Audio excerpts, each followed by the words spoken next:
Okay, well, that's kind of a form, but even scarier and more effective is the SIM cloning, where now it's two SIMs working on the same network, right? And so when they get that text, you're like, oh, I didn't try to log into my email, so you don't think anything of it.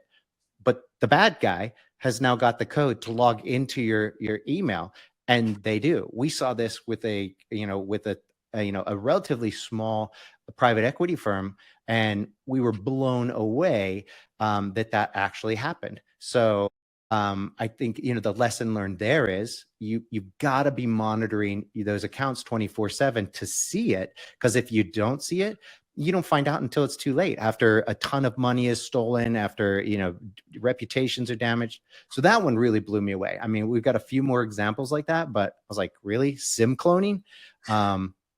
Yep. So yeah, we ran into the first time that happened to a client that we were able to recognize not too long ago. Same thing. And the criminal, whether they were really in Florida or used a VPN, it came out of Florida, and they had multi-factor authentication turned on in the network, and there was a successful authentication into the network. And one of the first questions is like, how did they get in if we have multi-factor authentication turned on? And he was doing some kind of SIM cloning. We've also seen where especially with Apple IDs, if they can get that Apple ID login, that's huge, because one of the nice things Apple does with the iMessage is you can look at it on your laptop, on a iPad, on a iPhone, any kind of device that you can log in with the Apple ID.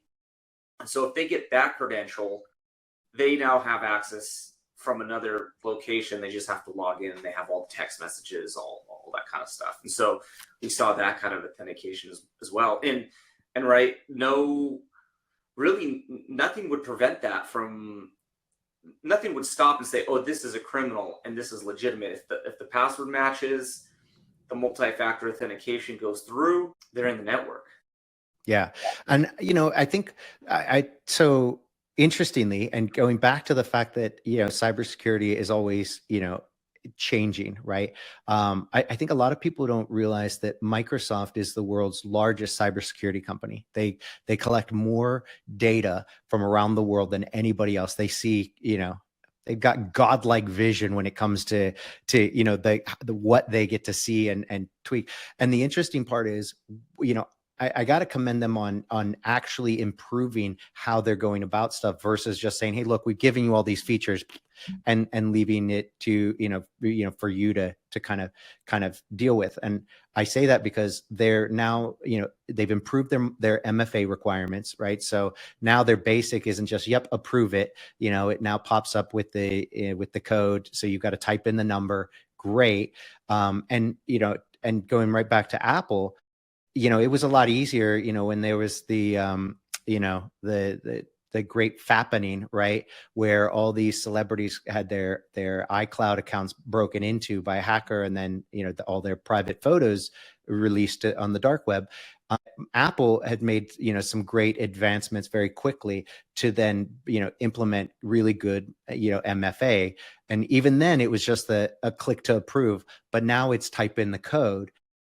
Before, you might accidentally give somebody a bad person access, because you're like, oh, maybe it's just my iPad notifying me again or something. Right. But now you got to type in that code on the device. So I mean, for both of those, cybersecurity is such a big, it's a team sport. It really is. Nobody can do it alone. Nobody succeeds alone. And when it comes to cybersecurity, the same is true. It is a team sport for sure. So what do you guys, let's say internal IT director wants to have a conversation with you. They're worried about something like SIM cloning or some of the items we're talking about.